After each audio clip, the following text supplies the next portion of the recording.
Pengadilan Negeri Jakarta Selatan hari ini menggelar sidang vonis kasus obstruction of justice atau perintangan penyidikan perkara tewasnya Brigadir Nofriansyah Yosua Huta Barat atau Brigadir J. Majelis Hakim di Pengadilan Negeri Jakarta Selatan akhirnya memvonis Arif Rahman Arifin dengan hukuman 10 bulan penjara. Dalam putusan yang dibacakan oleh Ketua Majelis Hakim, terdakwa dinilai bersalah dalam merusak barang bukti berupa rekaman CCTV dalam kasus pembunuhan Brigadir Yosua. Meski divonis bersalah, hukuman Majelis Hakim masih di bawah tuntutan jaksa penuntut umum yang meminta terdakwa dihukum 1 tahun. Menyatakan terdakwa Arif Rahman Arifin SIKMH terbukti secara sah dan meyakinkan bersalah melakukan tindak pidana dengan sengaja dan melawan hukum dengan cara apapun merusak suatu informasi elektronik milik publik yang dilakukan secara bersama-sama. Menjatuhkan pidana kepada terdakwa oleh karena itu dengan pidana penjara selama 10 bulan. Sementara itu dalam persidangan yang sama, Majelis Hakim menunda sidang pembacaan vonis dengan terdakwa Hendra Kurniawan dan Agus Nurpatria. Mulanya, 2 terdakwa ini diagendakan pada hari ini. Majelis Hakim lalu menjadwalkan ulang pada 27 Februari mendatang. Sedangkan untuk 3 mantan anak buah Verdi Sambo lainnya yaitu Irfan Widianto, Cuk Putranto, dan Baikuni Wibowo akan menjalani sidang vonis pada hari Jumat esok. Untuk diketahui, pada Januari 2023 lalu, Jaksa Penuntut Umum telah membacakan tuntutan kepada terdakwa Hendra Kurniawan dalam kasus obstruction of justice terkait perkara pembunuhan berencana Brigadir Yosua. Hendra Kurniawan dituntut 3 tahun penjara dan denda 10 juta subsidiar 3 bulan kurungan. Kemudian, Agus Nurpatria dituntut 3 tahun penjara dan denda 20 juta subsidiar 3 bulan kurungan. Selanjutnya, Baikuni Wibowo dituntut 2 tahun penjara dan denda 10 juta subsidiar 3 bulan kurungan. Berikutnya, Cuk Putranto dituntut 2 tahun penjara dan denda 10 juta subsidiar 3 bulan kurungan. Irfan Widianto 1 tahun penjara dan denda 10 juta subsidiar 3 bulan kurungan. Terakhir, Arif Rahman Arifin dituntut 1 tahun penjara dan denda 10 juta subsidiar 3 bulan kurungan dan hari ini divonis 10 bulan penjara. Lantas, akankah vonis pengadilan terhadap para terdakwa perintangan penyidikan perkara tewasnya Brigadir Yosua akan mendapatkan vonis yang ringan?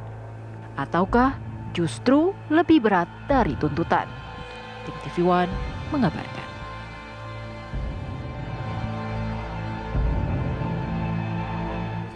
Iya, pemirsa, sedianya hari ini kita akan mendengarkan vonis untuk 3 terdakwa obstruction of justice, pemirsa, untuk Hendra Kurniawan, Agus Nurpatria, bahkan juga Arif Rahman Arifin. Tapi tampaknya kita baru mendengar 1 vonis untuk Arif Rahman Arifin dengan vonis 10 bulan penjara. Sementara untuk sidang Hendra, bahkan juga Agus Nurpatria ditunda. Sementara untuk besok juga kita akan mendengarkan vonis untuk Baikuni, bahkan juga Cuk Putranto.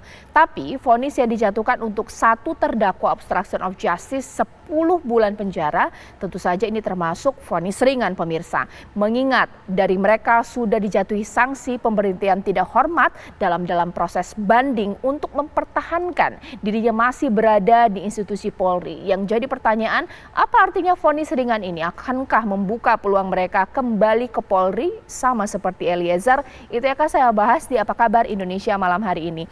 Di studio TV One sudah hadir Bang Saur Siagian, praktisi hukum kita, dan juga Bang Martin, kuasa hukum dari keluarga Joshua.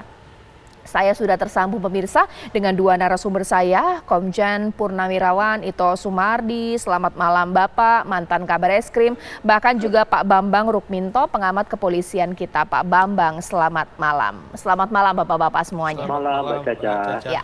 Sebelumnya mungkin saya ingin ke Bang Martin terlebih dahulu. Bagaimanapun juga mereka sangat terlibat dalam pembunuhan berencana terhadap Joshua. Mereka yang juga membuat kasus ini menjadi kabur karena menghilangkan barang bukti. Vonis 10 bulan untuk 1 terdakwa, Arif Rahman Arifin. Apa pendapat dari keluarga bahkan juga tim kuasa hukum? Ya, kalau pendapat dari keluarga, jujur ya, mereka kan sudah memberikan kuasa kepada kami. Dan kalau kita lihat tuntutan jaksa itu kan 1 tahun buat Arif Rahman Arifin ya. Dan hari ini divonis 10 bulan. Bisa dibilang ya hampir dari 2/3 ya. Kalau menurut saya secara formil dan normatif ini wajar. Nah, namun apakah ini sudah mencerminkan rasa keadilan bagi keluarga? Tentunya nanti harus kita konsultasikan lagi lebih lanjut. Tapi kalau berdasarkan tuntutan jaksa ini sebenarnya bukan suatu hal yang terlalu rendah gitu, karena ini pas menurut saya. Tapi yang lebih penting adalah hari ini ya, sesuai dengan vonis hakim, kalau kita cermati tadi ya, terbukti sah dan meyakinkan itu bukan pasal 49.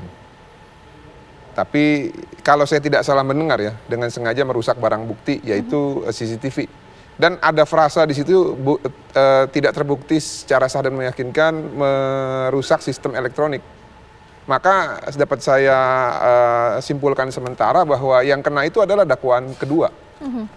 Karena ini kan jenis dakwaannya adalah alternatif subsidiaritas, beda dengan jenis dakwaan Verdi Sambo, kumulatif subsidiaritas. Ada perbuatan gabungan dalam satu dakwaan yang digabungkan. Nah, yang menjadi permasalahan adalah di persidangan Bapak Verdi Sambo pada saat dituntut itu ada 2 perbuatan yang menurut majelis hakim itu terbukti sah dan meyakinkan. Apa itu? Pasal 340 junto pasal 55 ayat 1 ke 1 dan juga pasal 49 Undang-Undang ITE. Nah, ini akan menjadi masalah baru nih, Mbak Caca. Kalau yang saya cermati tadi secara sepintas itu benar, seperti itu substansinya dalam vonis hari ini. Karena kenapa? Bagaimana bisa ada 2 perbuatan yang berbeda, terbukti secara sah dan meyakinkan, padahal ini rangkaian peristiwanya sama. Karena kan muara awal merusak CCTV itu adalah berdasarkan fakta persidangan perintah dari Verdi Sambo. Iya. Nah, ini yang menjadi tanda besar yang mungkin nanti wajib dijelaskan oleh Humas dari Pengadilan Negeri Jakarta Selatan secara keseluruhan dari tanggapan ataupun putusan masing-masing majelis hakim.